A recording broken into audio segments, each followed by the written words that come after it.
Welcome to my channel. Kids Tunes, please like, share, and subscribe.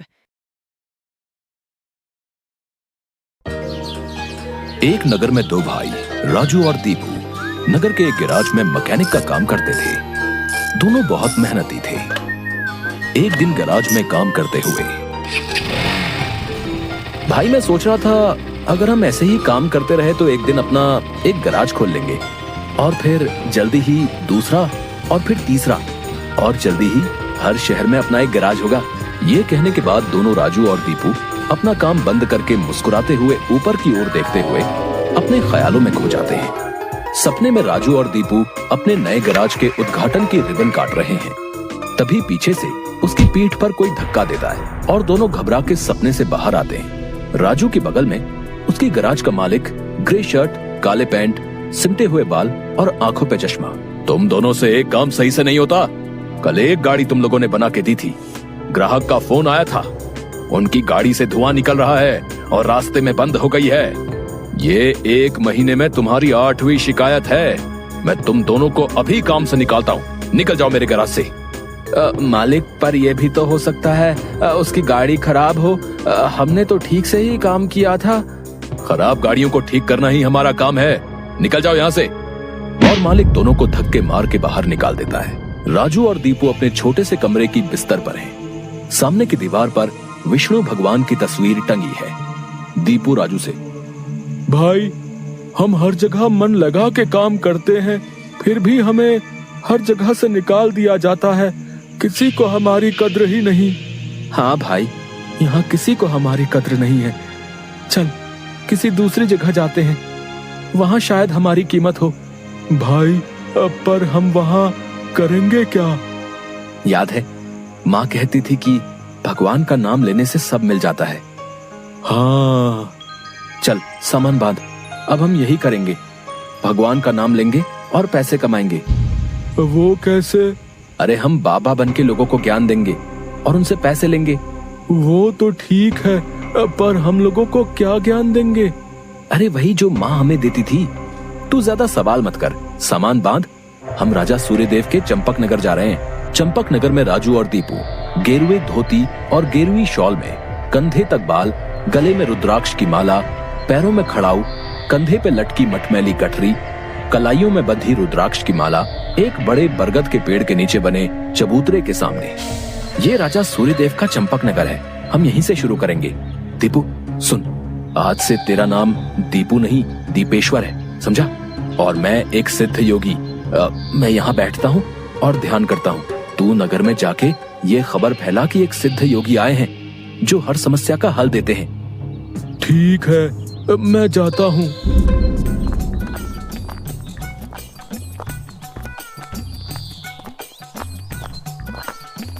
भाई हमारे सिद्ध बाबा जी के लिए कुछ दान दो। ये कौन से बाबा हैं और कहाँ हैं?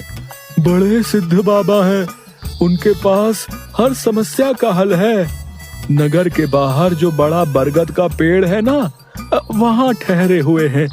अगर तुम्हें कोई समस्या हो तो उनसे जाके मिल लो, वो तुम्हें हल जरूर बताएंगे। पर हाँ, दान के लिए कुछ लेकर जरूर आना। हाँ, मैं जरूर आऊंगा। औरों को भी बता दो, पूरे नगर का भला हो जाएगा। जरूर बाबा जी, जरूर। राजू पेड़ के नीचे ध्यान में बैठा हुआ है और दीपू थैले में सामान लेके उसके पास जाता है। मैंने नगर में खबर फैला दी है, जल्दी ही लोग यहाँ आते होंगे। तुम तैयार रहो। मैं तो कब से तैयार हूँ, देखते हैं क्या होता है। राजू फिर से ध्यान में बैठ जाता है। तभी नगर के लोग वहाँ आने लगते हैं और हाथ जोड़ के नीचे बैठे हैं। बाबा, हमारा काम नहीं चल रहा, कृपा करें। आप जो भी दान के लिए लाए हैं बाबा के चरणों में रखें और बाबा से गुरु मंत्र लें। दुकानदार राजू के पास पैसे रखता है और हाथ जोड़कर खड़ा हो जाता है। राजू इशारे से दुकानदार को अपने पास बुलाता है और उसके कान में कहता है, श्री राम, हर बिक्री के समय मन में ये नाम का जाप करो, बिक्री बढ़ जाएगी। याद रहे, अपना ये मंत्र किसी को नहीं बताना, अपनी पत्नी को भी नहीं, जैसी आपकी आज्ञा बाबा जी। महाराज, आप राजकुमारी के लिए एक योग्य वर तलाश रहे थे। हमारे गांव में एक सिद्ध योगी आए हैं जो तेजवान हैं और राजकुमारी के लिए एकदम श्रेष्ठ हैं। गुरुदेव, मुझे आपके चयन पर पूरा विश्वास है। अगर आपने चुना है तो वो राजकुमारी के लिए अवश्य ही उत्तम होगा। सोने, जवाहरात और अनेक उपहार लाओ। हम अभी उन महान योगी के पास जाएंगे और उनसे राजकुमारी से विवाह करने का आग्रह करेंगे। हे तपस्वी, मैंने आपके बारे में जो सुना था, आप उतने ही तेजस्वी हैं। मेरा आग्रह स्वीकार करें। राजू ध्यान से आंख खोलकर राजा को देखते हुए, जी महाराज, कहिए क्या परेशानी है आपको? मेरी इच्छा है कि आप मेरी पुत्री से विवाह करें और ये उपहार स्वीकार करें। राजू काफी देर तक उपहार में लाए सोने, चांदी और अनेक वस्त्र और उपहारों को देखता है, फिर राजा की ओर मुड़ता है। महाराज, मैं तो एक सन्यासी हूँ, मुझे इन सब से क्या लेना? मुझे क्षमा करें, मैं आपकी बात नहीं मान सकता। दीपू चौंकते हुए राजू को देखता है। मैंने जो सुना था, आप उससे भी महान हैं। मुझे क्षमा करें यदि मैंने आपका अनादर किया हो। आप जब तक यहाँ हैं, मैं कोशिश करूंगा आपको कोई दिक्कत ना हो। और राजा सूर्यदेव को प्रणाम करके वापस चले जाते हैं। अरे राजू, ये क्या कर दिया तुमने? इतना अच्छा मौका हाथ से जाने दिया।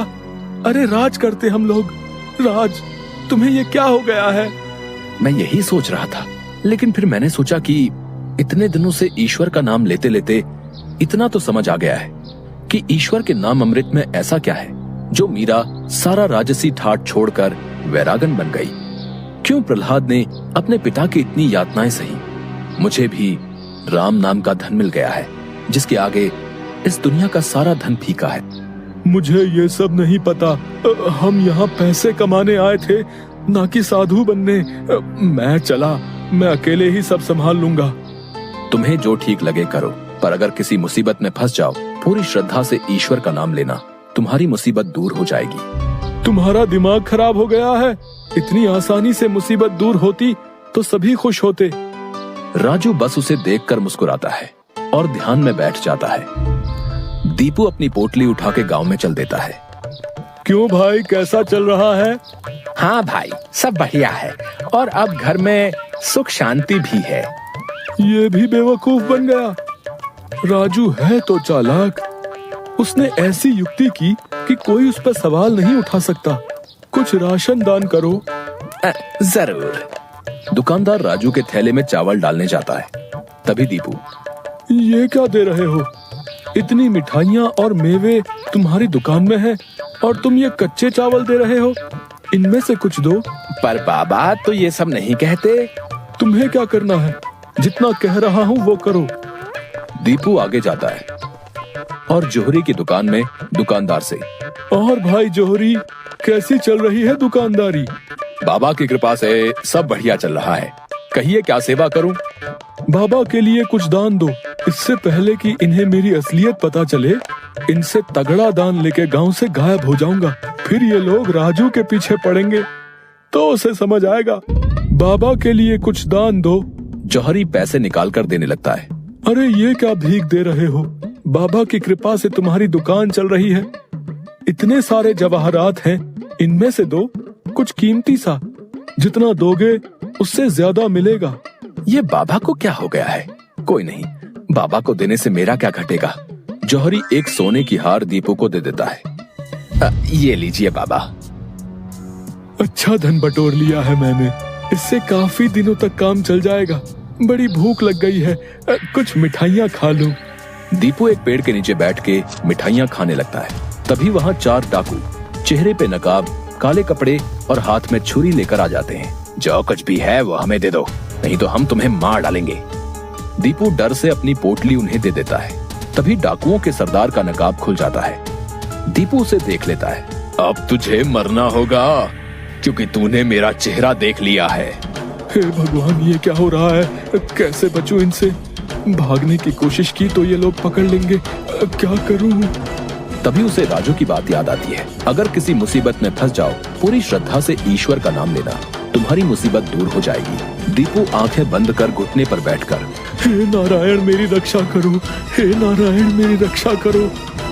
डाकू का सरदार दीपू को उठाकर, सुन, राजा के सिपाही हमारी ओर आ रहे हैं, इसलिए तुझे छोड़ रहे हैं।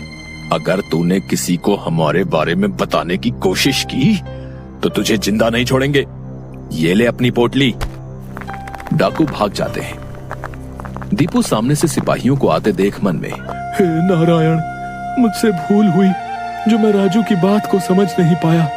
मैं राजू के पास वापस जा रहा हूँ और उसके साथ रहकर आपके ध्यान में अपना जीवन बिताऊंगा। मुझे माफ कर दो राजू, मैं ईश्वर के नाम की महिमा को नहीं समझ पाया, पर अब मैं समझ गया हूँ और तुम्हारे साथ ईश्वर के नाम का धन कमाना चाहता हूँ। राजू दीपू को गले से लगाता है